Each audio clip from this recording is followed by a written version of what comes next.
So I guess I'd become what they wanted me to be. A killer. Some rent-a-clown with a gun who puts holes in other bad guys.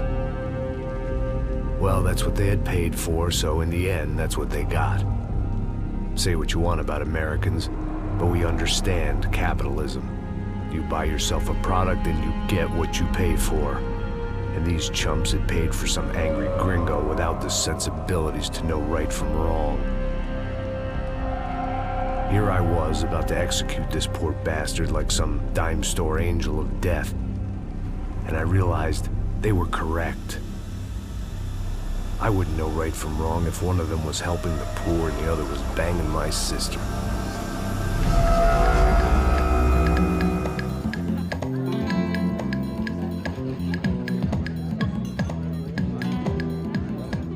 I'd arrived in Sao Paulo a few weeks before. I was working a protection detail for the kind of people who need protection in a town like this. And what kind of town was this? One where I didn't speak the language and they didn't water down their drinks. So for now, we seemed to get along just fine. Of course, that was about to change.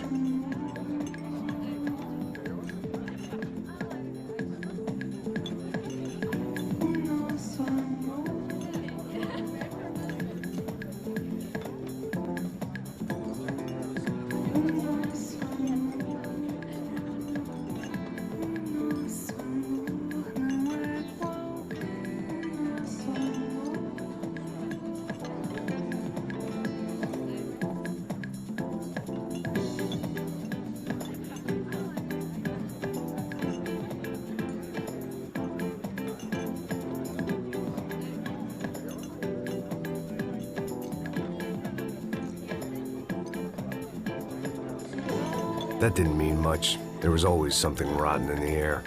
The family we were protecting were local celebrities, rich parasites with delusions of humanity. The kind of people who end up in glossy magazines or body bags, depending on how their luck runs.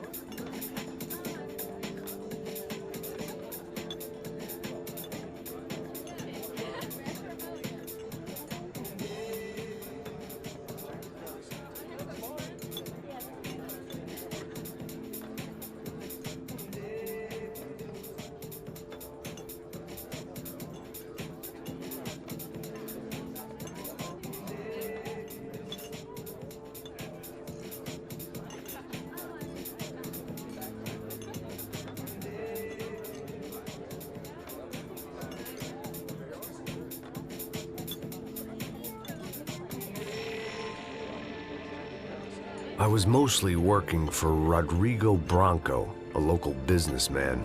Built things, did some charity, had things named after him, won awards, owned things, people. One of the trophies he had won was his wife, Fabiana. She was hot and wanted to be dangerous. Some good genes trying to fight their way out of a cesspit. She'd married well and was now at leisure to regret her good fortune. They got along as well as any rich workaholic and his younger airhead wife tend to get along. They mostly ignored each other. She spent a lot of time with his cokehead younger brother, Marcello. He was a good-time guy if your idea of a good time was an expensive suit, a bottle of champagne, and nothing between the ears. The middle brother, Victor, had just walked in. He was a local politician. Guy was smoother than an oil slick on an iceberg and about as toxic. The rest of the crowd, I didn't know, but I could imagine the types. People who know if they drink enough, they won't have to feel guilty about their good fortune. Suddenly, things turned real ugly. Felt like our hangovers arrived right on cue.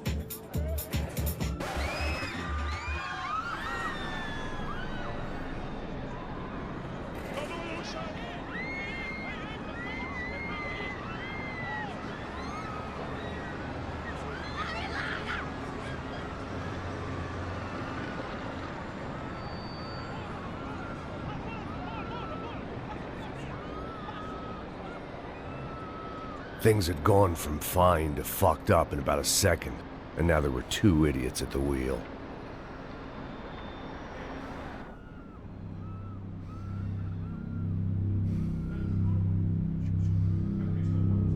It wasn't my own safety I was concerned about, trophy wife or not. I'd said I would protect the girl. I hoped I hadn't lost my edge, along with everything else.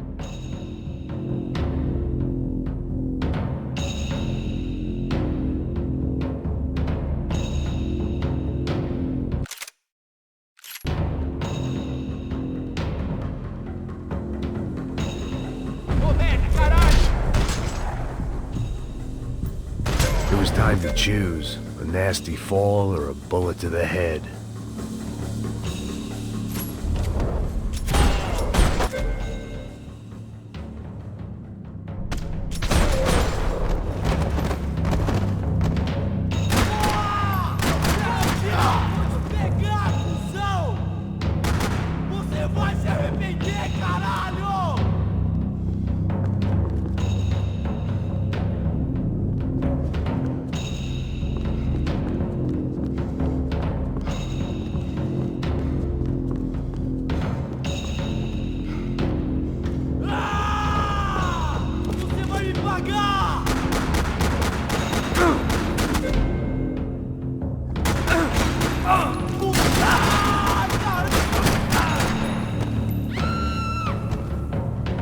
That was the boss lady, only this time she wasn't calling for more liquor in her cocktail.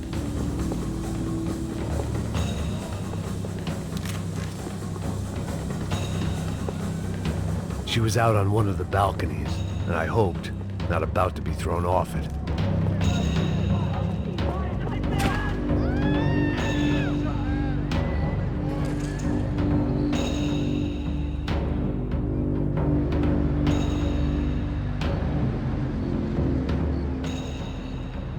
It might have been stupidity or drunkenness, or maybe both.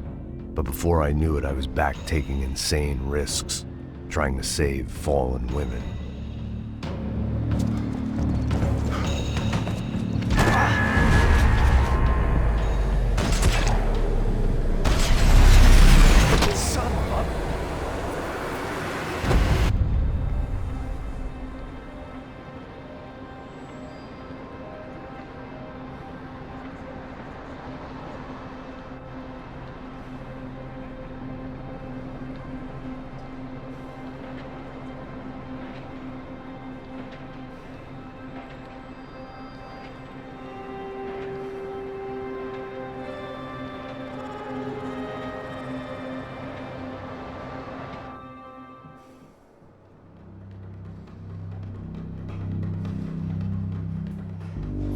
I imagined the elevator doors opening to a firing squad of muzzles. As far as I could see it, the one thing my plan had going was that no one else would be stupid enough to pull this move.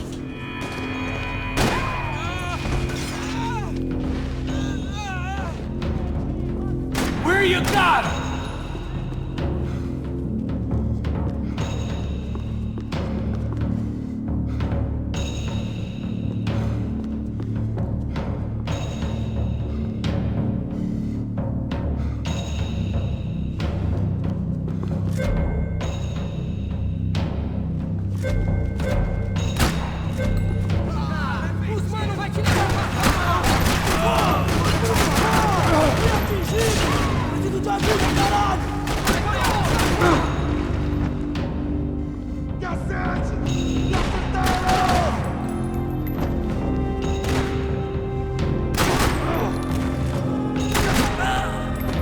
I had to keep moving. I didn't want to fuck this up more than I already had.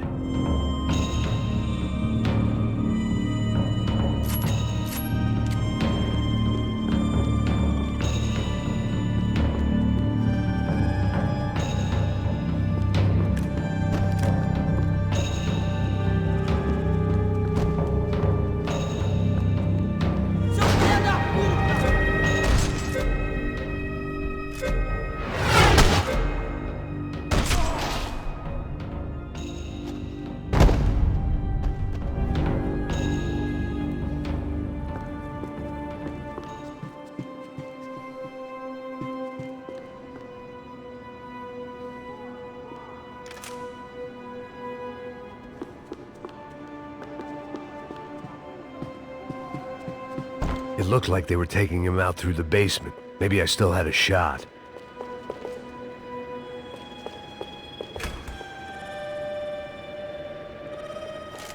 Rodrigo was too rich a prize for them to throw away. Sure, I'd have to work hard to get him back, but I knew the bad guys would want the boss alive almost as much as I did.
The control box was on the wall to the left of the gate.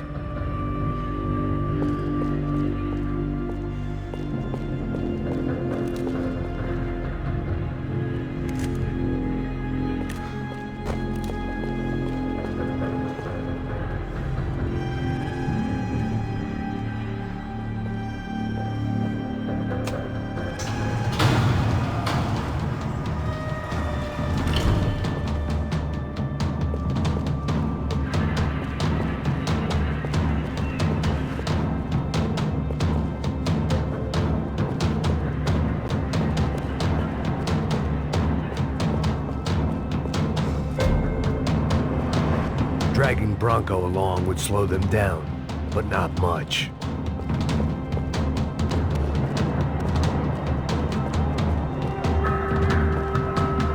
The great thing about being famous as well as rich is the bad guys know who to kidnap. Another parking lot rattling with gunfire. Was I too late?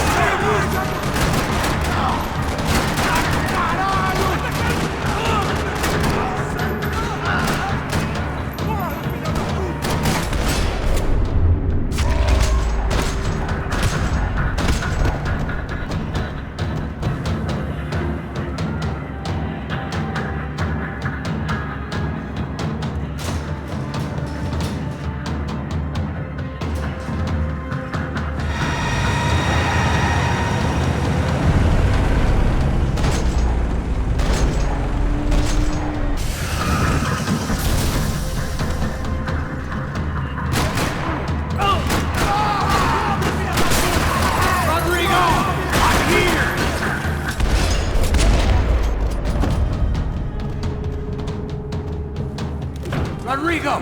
It's Max!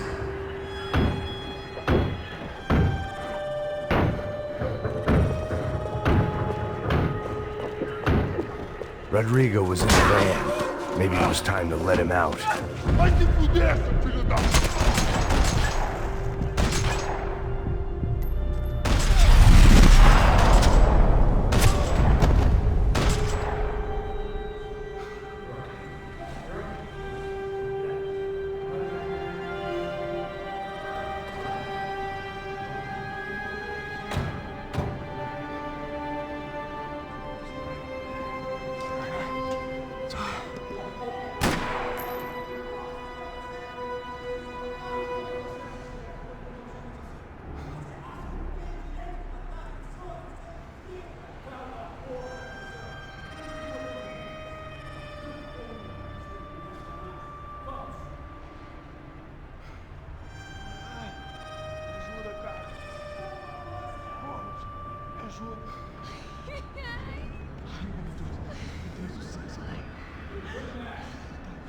Graças a Deus.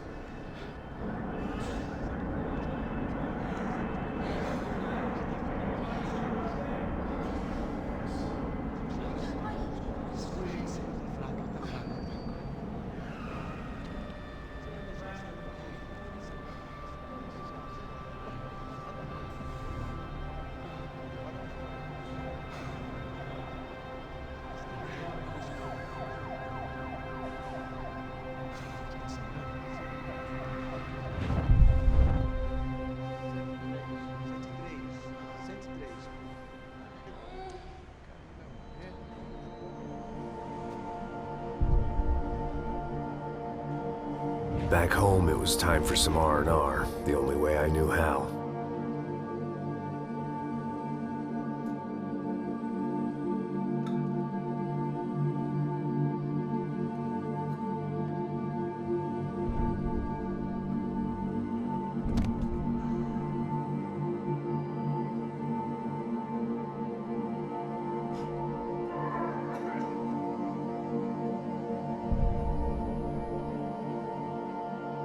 And with that, I guess I was ready for bed.